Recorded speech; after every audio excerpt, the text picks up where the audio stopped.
episódio aí quando Jesus pregava, Jesus pede que eles levem ele até o outro lado. E eles entram no barco ali como estava. Não houve nenhuma preparação, o versículo é claro, diz eles foram como estavam.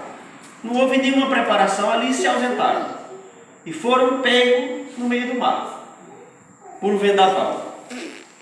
E curiosamente Jesus estava dormindo, numa almofada. E os discípulos estavam tentando contornar a situação. E aí, nesse episódio todo que nós já lemos aí, nós damos conta que existem 3 perguntas. E são perguntas que valem muito a pena nós fazermos também para nós. Aleluia. A primeira pergunta é a pergunta dos discípulos para Jesus. Mestre, não te dá que pereçamos? Aleluia. A segunda pergunta é a pergunta de Jesus para os discípulos. Por que não tens fé? E a terceira pergunta é a pergunta dos discípulos para com eles mesmos. Quem é este? Que até o vento e o mar lhe obedecem. Aleluia. Eu quero dizer, irmãos, nessa noite, rapidamente, as horas não nos esperam.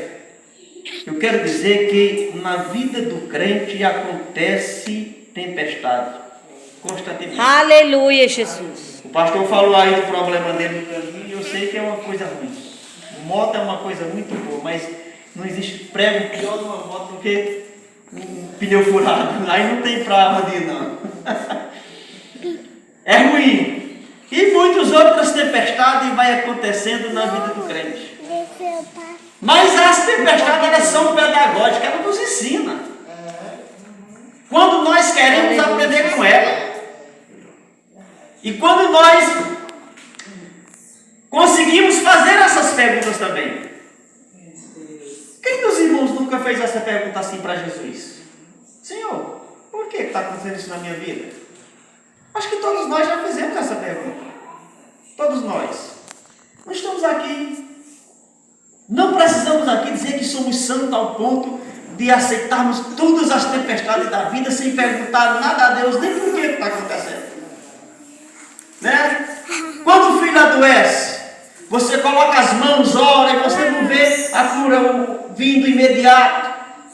Quando o problema surge, que você ora e você não vê de imediato. Os irmãos, prestem atenção que a pergunta dos discípulos para Jesus não é uma pergunta querendo aprender alguma coisa, era uma pergunta de censura. Como que dizia para Jesus assim, Senhor, não está se importando com a nossa situação, não? Não está vendo o que eu estou passando, não? Não está vendo aqui que o mar está agitado e o barco está a ponto de ir a pique e o Senhor simplesmente está dormindo ali? Os discípulos esqueceram uma coisa. Jesus disse, vamos para o outro lado. E se Jesus disse, vamos para o outro lado, o roteiro é o outro lado. Louvado seja Deus. Aleluia. Eles não tinham razão para duvidar que eles não iam chegar do outro lado. Não tinha razão. Uma outra questão também que eles não tinham razão é que Jesus estava dormindo ali na ponta do barco, tranquilamente, irmãos, e ninguém consegue dormir em meio à tempestade se não tiver controle absoluto dela. E Jesus tinha controle absoluto da tempestade, basta apenas sua palavra de Jesus, aquieta-te, e diz a Bíblia que houve grande conosco. Aleluia, Jesus. E no momento da nossa vida, quando nós chegamos para Jesus e dizemos, Jesus, por que Jesus o Senhor não faz? Senhor, está doendo. Senhor, eu não estou entendendo. Não precisa entender, irmãos. O que nós precisamos entender é que se Jesus Cristo estiver no nosso barco, basta apenas uma palavra dele para que tudo se resolva. Louvado seja Deus. E nós aprendemos ainda, meus irmãos, que a presença de Jesus no nosso barco não nos isenta da tempestade, não, de maneira nenhuma. Glória a Deus. Mas a presença de Jesus no nosso barco é a garantia de chegada segura. Louvado seja o nome do Senhor. Não é garantia de ausência de tempestade, mas é garantia que nós iremos chegar do outro lado, mesmo em meio à tempestade. E eu quero dizer para os irmãos que Deus está muito mais interessado de nos livrar do meio da tempestade do que de nos livrar da tempestade. Aleluia, Jesus. Louvado seja o nome santo do Senhor. E eles fazem essa pergunta. Jesus chega e diz: aquieta. E olha para ele e diz: não tens fé não? Homem, por que vocês estão assim? Vocês não têm fé? Jesus estava dizendo para ele, em outras palavras: eu não disse para vocês que nós vamos para o outro lado? É para lá que nós vamos. É lá que nós vamos chegar. Não é no fundo do mar, não, de maneira nenhuma. Nós vamos chegar do outro lado, porque foi eu que disse. Jesus dizendo assim, em outras palavras: foi eu que disse para vocês: vamos para o outro lado. Louvado seja Deus. Aleluia, Jesus. E aquietou tudo. E quando se aquietou, eles ficaram apavorados. Porque, irmãos, existe um momento na nossa vida que o milagre é tão grande que nós nos assustamos com os milagres. Pode ter certeza disso. Os irmãos que leem o capítulo 12 de Atos dos Apóstolos, diz que a igreja estava orando para que Jesus libertasse Pedro da prisão. Por quê? Porque Tiago já tinha sido morto a fio da espada. Os judeus gostaram daquela ação e Herodes disse: eu vou fazer mais alguma coisa para atrás desse judeu. Eu vou matar Pedro também. Colocou Pedro na prisão para morrer. A igreja estava orando para que Pedro se libertasse da prisão e Pedro estava orando também. O anjo chega, derruba as correntes dos pés de Pedro, abre a porta para Pedro sair. Pedro sai do outro lado e quando ele sai do outro lado ele diz assim: eu estou sonhando ou estou tendo uma visão? Aleluia. Porque às vezes quando a bênção é grande, precisa que alguém nos belisque para ver se realmente nós estamos sonhando ou se verdadeiramente nós estamos sendo abençoados. Aleluia, Jesus. E aí para onde Pedro foi? Pedro foi para a casa das irmãs que estavam orando de joelho para orar: Jesus, salva Pedro da prisão. Jesus, tira Pedro da prisão, Jesus. Aí Pedro bate na porta. E Pedro, quando bate na porta, disse que uma menina chamada Rod foi lá, abriu a porta. Quando viu que era Pedro, em vez de mandar Pedro abrir, fechou a porta apavorado. E então foi para dentro correndo. Quem que foi? Pedro está aí fora, conversa. Pedro está na prisão. Você está maluco? Você não viu? Está vendo o fantasma? Não, ele está ali fora. Foram, viram que era Pedro realmente. Elas estavam orando para que pessoa está na prisão. Então, os irmãos, vejam, meus irmãos, que isso é coisa de crente mesmo. Aleluia, Jesus. Isso é coisa de crente mesmo.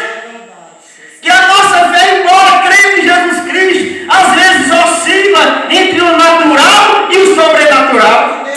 Louvado seja o nome santo do Senhor. Mas sabendo sempre, irmãos, que Deus é Deus do sobrenatural. Aleluia. E quando nós temos esse encontro com esse Deus do sobrenatural, nós fazemos essa pergunta que os discípulos fizeram: quem é este? Que até o mar me obedece. Quem é este?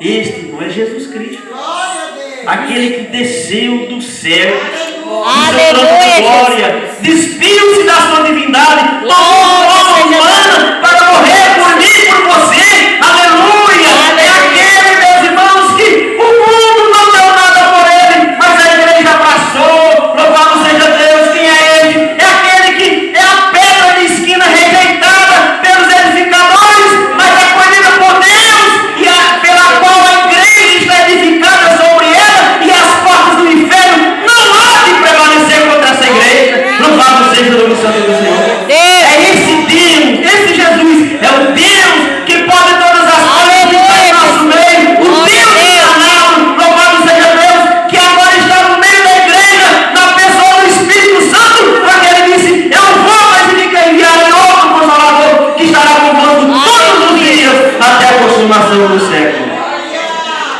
Louvado seja Deus. Quem é este?